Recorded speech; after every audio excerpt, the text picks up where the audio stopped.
We have a situation over on the driveway. It's a situation that has been escalating and we need to go and sort that out this morning.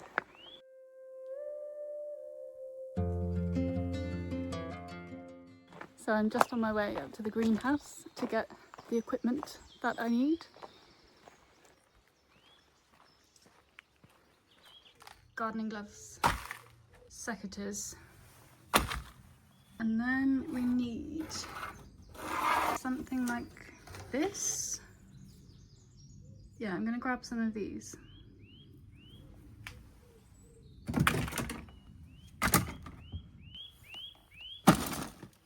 Let's go.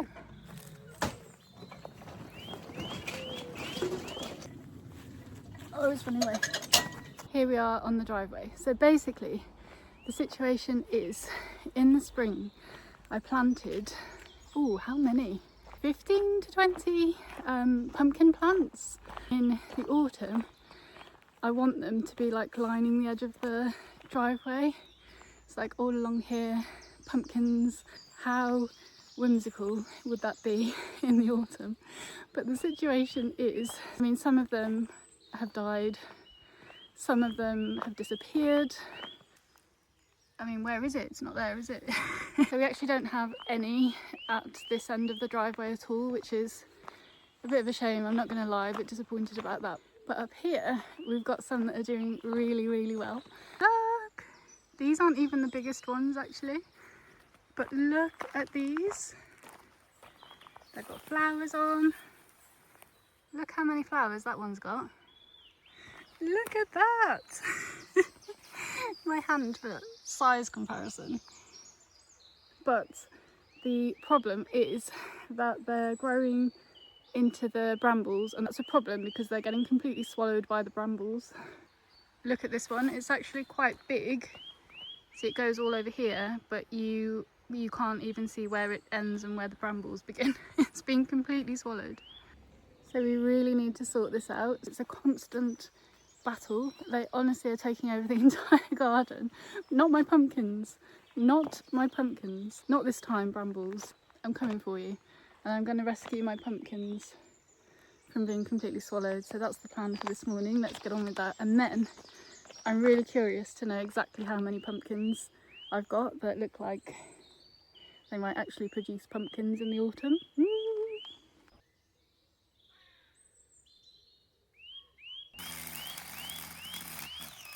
I forgot my eye protection. Now we're cooking.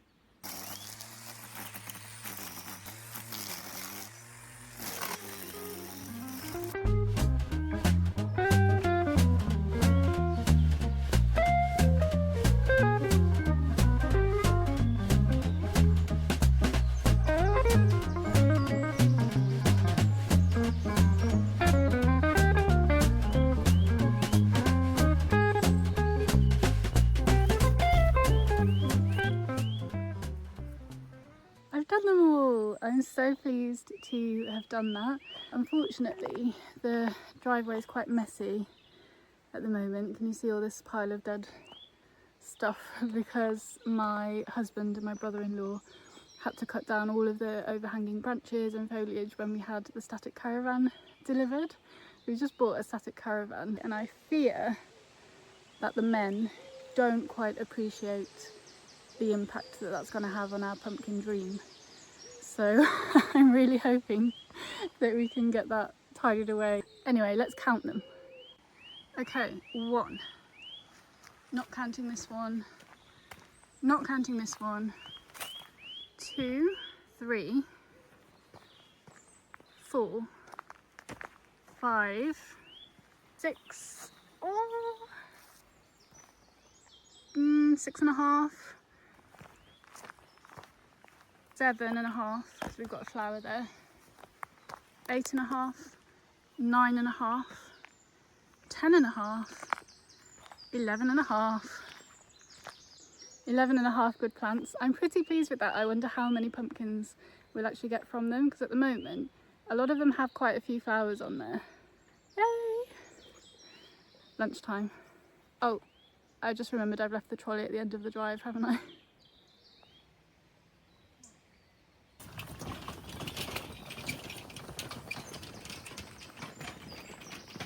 This is my favourite summer lunch at the moment.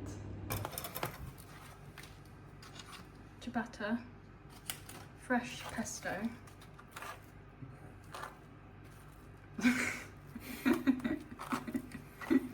Well, fresh is in, not in a jar. You do make it sometimes. I do make it, it's nice when you make it, but it's pretty decent for when you get pre-made, to be honest. It's a bit of effort to make it for lunch, isn't it? Yeah, well, yeah, it is. What you could do is make some and put it in a jar yourself and then use it. That's a good idea. We should. You made that garlic pesto, didn't you? Wasn't it yeah. wild garlic pesto which you put in a jar, Garlic, didn't you?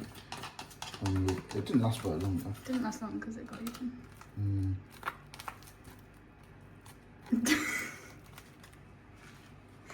What's so funny? Is it? It's just a bit of a mess, isn't it? The sandwich? Yeah. Well, around the sandwich. Around the sandwich. Yeah, that's why people invented cloth, isn't it? For wiping things up and never made a mess. Anyway, mozzarella, fresh mozzarella, not grated. And then you can grill it to melt the mozzarella, but it's nice cold, isn't it? This is nice cold. And then tomatoes. Sunstream tomatoes. Sunstream tomatoes specifically. That tastes nice.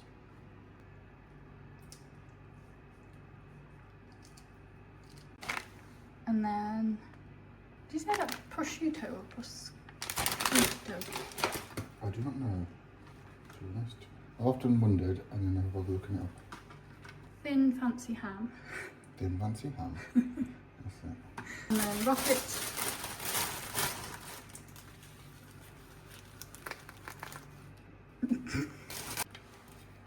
Drizzle of olive oil. And if you want to follow our aesthetic food blog, that's that's coming soon. Right, this is going to look really nice when it's cut in half, actually. So yeah, it is. It is. I'll show you a cross section. Oh, look at that. Yeah. There we are. That's better.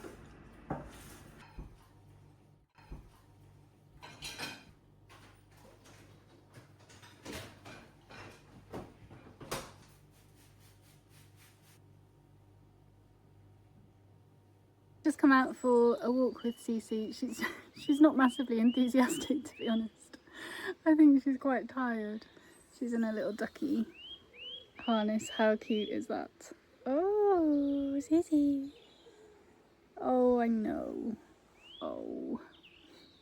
While I was out doing the pumpkins earlier, Mum was working on the pots.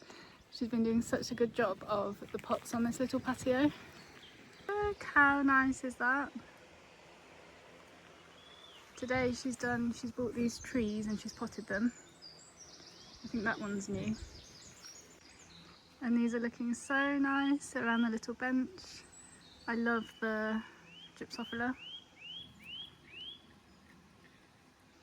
And she's bought some lavender plants to go in here. Actually, I might just show you our wisteria as well, because we've got some progress with that. Basically, it had grown a lot, but you couldn't tell because it was all kind of wound up around itself. So the other day we managed to untangle it, and look at it now. Wait for it. Actually, let me put you on. There you go, wait for it. Look! It's come all the way to here-ish and all the way across here. It's going to be so pretty when it flowers next year.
needs doing is we've got a batch of kombucha that is ready and it really needs to be transferred into bottles, so we're going to do that now.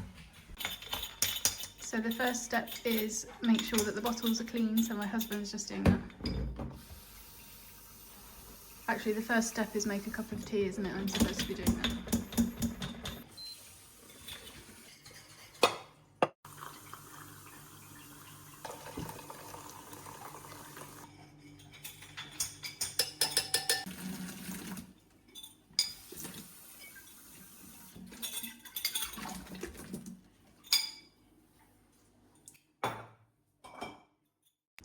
So the bottles are finally clean, and here she is. Here's the kombucha. So this thing in here is called a SCOBY, and it's a kombucha starter. Like it's the organism that eats the sugar and ferments it, which turns it into kombucha. So we just need to get it out of here and into the bottles, and then it continues fermenting in the bottles for a few days. Then it goes in the fridge, and then it's ready to drink. So the whole process takes, how long would you say? 2 weeks. 2 weeks from brewing the tea and putting it in with the SCOBY to drinking it. There's one bottle. We almost forgot that you have to add more sugar when it goes into the bottles.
So then you just leave enough in there to start it off again. So you basically brew more tea, add sugar, and then just pour it in. We might do that later. And for now, we've got 5 bottles. So they'll just stay there at room temperature for a few days, then we'll put them in the fridge, and then they will be ready to drink.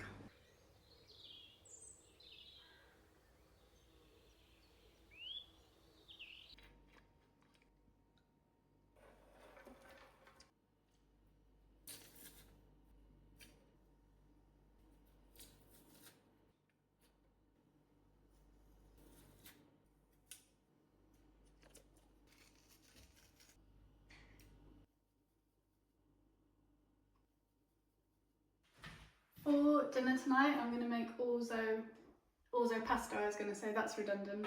I'm going to make sun-dried tomato orzo, and it's a super easy recipe. So I thought I would just show you. You just get your tray and put olive oil in the bottom, dice 1 red onion, and I minced about 6 cloves of garlic, but we really like garlic. And then you just add your salt, pepper, and then whatever herbs you fancy. So I used basil and oregano, and then you just add your orzo and 2 tins of sun-dried tomatoes. I've got 3 out. I don't know why I've got 3 out. 2 of those, and I might do artichokes today as well. I've never done it before with artichokes. But then you add your orzo and your water. I think for 500 grams of orzo, which is for 4 of us, I think it's 1200 mils of water, but I might have to just double check that. It can just be water, it doesn't really need to be stock. And that's it, and then you add your spinach on top, bake in the oven for 10 minutes to allow the spinach to wilt. Then you mix it all in together and you give it another half an hour-ish. Yeah, super easy, and it usually turns out really, really nice as well.